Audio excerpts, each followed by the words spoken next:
Good morning. Welcome to Inspire Me Friday. I'm Debbie and I'm the owner here at Dances with Wool in Midlothian, Virginia. And every Friday we bring you these Inspire Me Friday broadcasts where we hope to just bring you a little bit of inspiration.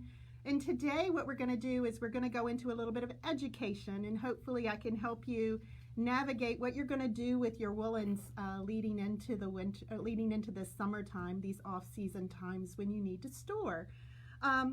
Again, we are located in Midlothian, Virginia. We're just right outside of Richmond. We are open. We are opening now, and good morning, Laurel. And we have, our hours are 11 to 5, Tuesday through Saturday. Of course, we have our online store now, so you can shop with us at any time. We make sure our inventory is loaded onto our website as soon as it comes into the store, so you're not missing anything by shopping on our website.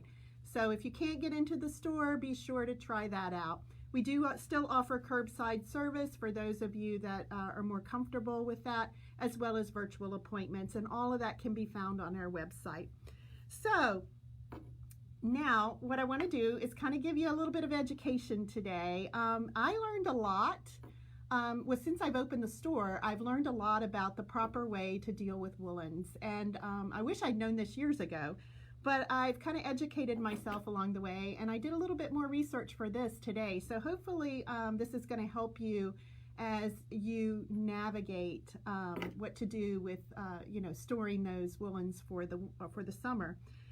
I think it's important to understand that you might think your garment's clean. You know, we might think, oh, we haven't worn this too much, so this is fine. However, you still have residual dirt on that garment, whether you think you do or not.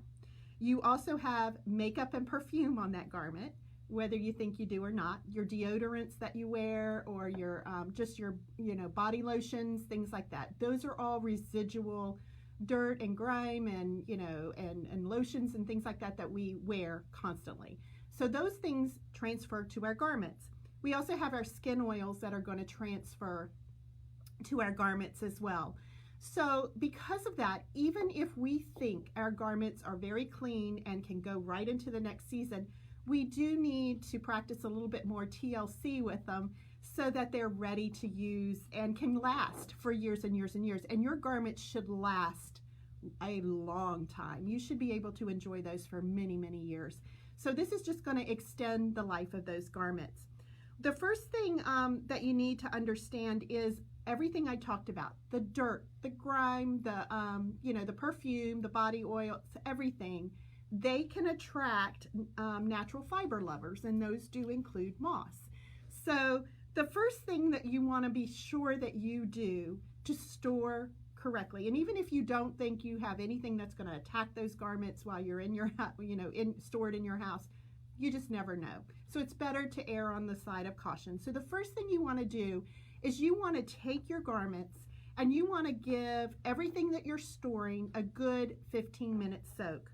Now, place your knitwear, fold it gently, just fold it, place them in a zippered bag, fine mesh, a zippered bag, and just lay them in water for about 15 minutes. And we recommend using Eucalyptus. A capful of Eucalyptus for every gallon of water that you have in your sink or in your tub or wherever you're soaking them. If they're in, I have even done that before, where I have filled my tub up with water and had my garments or my things that I'm doing in these little mesh zippered bags. These are sometimes called lingerie bags that you put in your washing machine, but you can buy them like in bulk on places like Amazon and Walmart.com and things like that. You can buy them and buy multiple quantities of them. So I'll just fill my tub of water, put each garment in a zipper bag, and just fold them, fold the garment, put it in the bag, and lay it in the water. 1 capful of this for every gallon of water. And what's so great about this has lanolin, which is going to refresh your garments. It's also going to, it's going to add moisture to those garments to keep that yarn from getting too dry and brittle. And it's also going to, it doesn't have, you don't have to rinse it. It's just going to give it a nice bath. If you don't like scents, you can use unscented. We have some nice scents with the Eucalyptus, and we do recommend this. Now, if you're a soak lover, that product you can use that too, but the soak doesn't have lanolin in it, which is why for woolen garments, we think the Eucalyptus might be a better shot. So Eucalyptus, tub of water, lay your garments in there, let them get a good 15-minute soak. Now, use tepid water, not, I kind of use more tepid water. You certainly don't want it to be more, on the hot side. So use more of a tepid water. Then you want to just gently squeeze, and I just leave them in those, zippered mesh bags to just squeeze the water out. I don't wring it. I just leave it in the bag and I squeeze it out. And then I roll those garments. I take them out of the bag. I lay them on a towel and roll them burrito style, and then squeeze out more moisture that way. Sometimes I just put it on the floor and step on the towel just to squeeze out more moisture onto the towel. And then after that, I just lay them out. Now this sounds a lot like blocking, but if you've done an initial block on your garments, you should not have to do another block. This is just laying them out to dry. And you want to be sure that you do that until they are completely dry.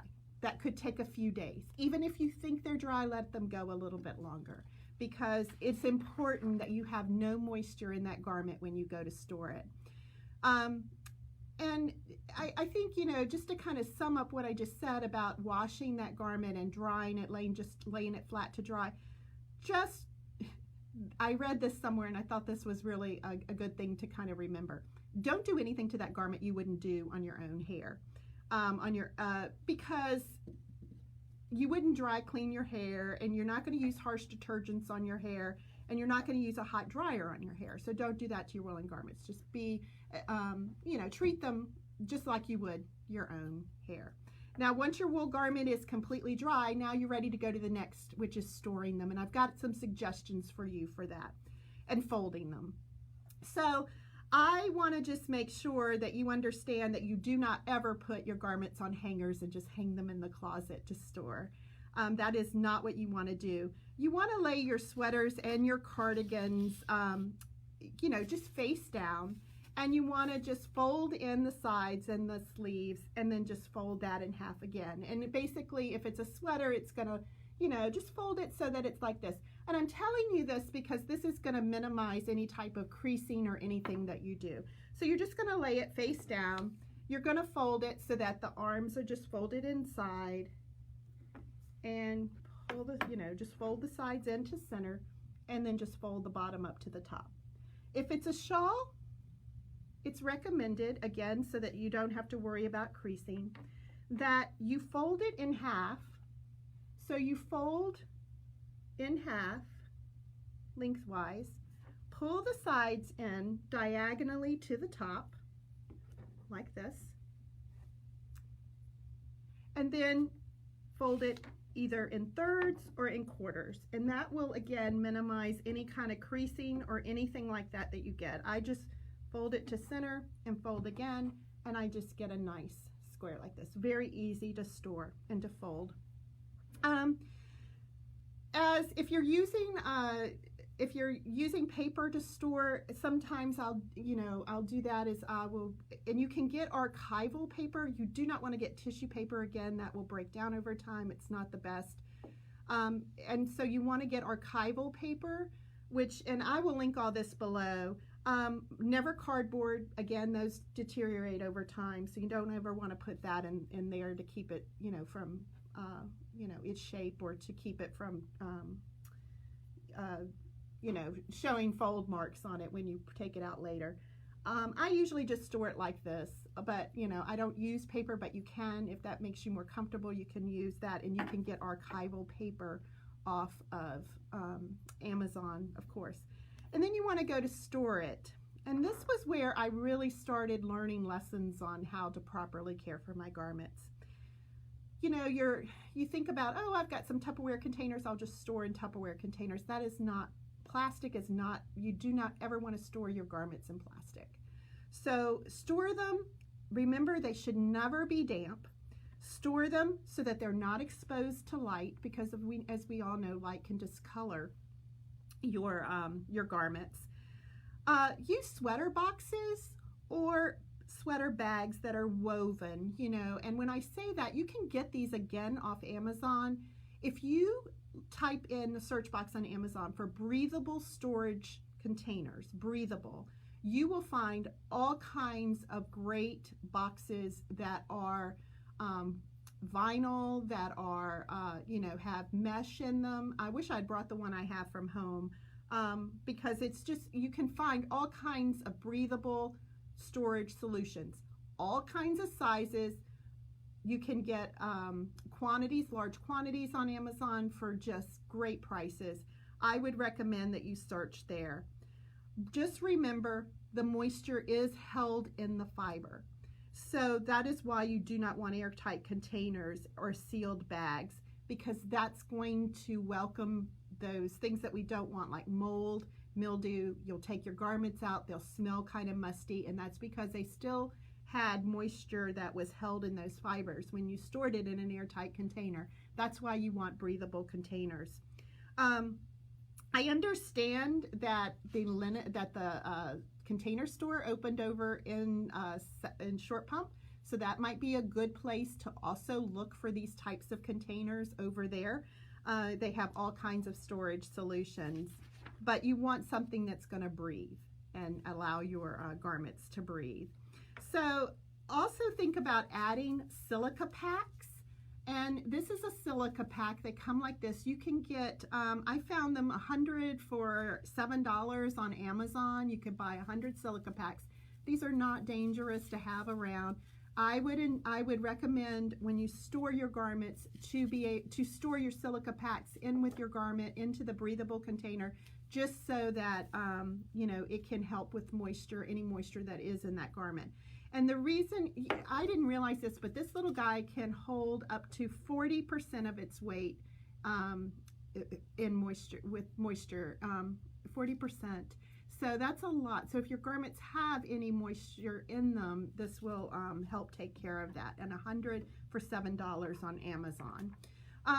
If you have a cedar chest, we all know that that's a great place to store. Just do not put your garments against the wood. There are acids in the woods that line our chests and our cedar chests, so you want to be sure that you do wrap your garments in, like that archival paper I was talking about, or a sheet, so that it's not right up against the sides of your storage chest.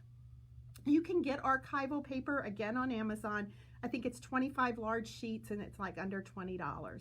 The other thing you can do is you can store these just a little sachet bag, and you can get these at Michael's. You can also get them on Amazon, Walmart.com. You can get them in different sizes, and I'll tell you about this. This is lavender that I purchased from Lavender Fields, and it is, I think it's Glen Allen. It's out, and they open, they have a little store too. I don't know how their conditions are right now with COVID, but you can certainly buy online. But I bought this full of lavender. You could separate them out into little sachets and then lay those in with your knitted garments. That'll just keep them smelling lovely and ready for next season. Also, we recommend that if you're going to store your garments, we still recommend, even if they're safely stored away, taking them out after a couple of months and just giving them a good shake, and then just folding them again and laying them back if they're going to be stored longer. That just makes sure that again, if you've got anything that if your house, if you've had moss before, or trouble with moss eating your garments before, just make sure, even if they're stored safely and in these containers that are breathable, just make sure you just give them a good shake before folding them back and storing them for a little longer. I do want to end with just telling you just this little, how I came to know that it was important to store your garments and do it in a way that was it might take a little longer to do. Yes, it is definitely time intensive, but it's worth it.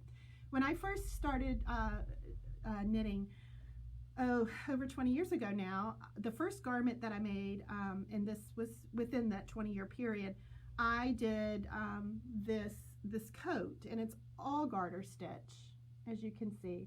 I did it in a very woolly yarn, And of course, it is not a superwash, it's non-superwash, and it's very rustic. And I did it, and I love this coat. I wear it all the time when I'm walking the dog.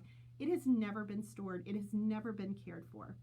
And last year I had to do some major work on it, and I've noticed that even since I had to do that major work on it, this year still my stitches in here have become so brittle over time. Even though last year for the first time I tried to take care of it and do what I needed to do, I haven't cared for it in the 20 years since I've made it, and my yarn is so brittle now that anything, you know, I'm having to fix holes like this throughout.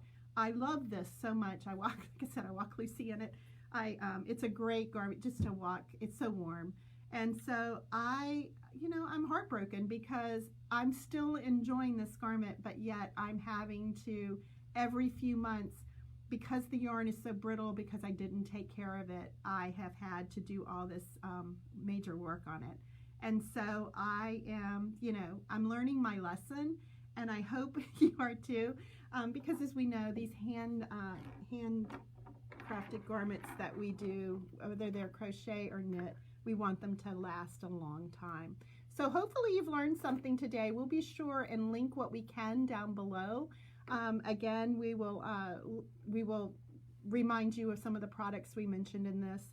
And so hopefully you've learned something. Hopefully you'll have some things to take away and as you're storing your garments for the summer. So we hope that you've enjoyed this edition of Inspire Me. We can't wait to see you again next week for another edition of Inspire Me Friday at 10 o'clock. Until then, have a great weekend. Enjoy the lovely weather, and we'll talk to you soon. Take care. Bye.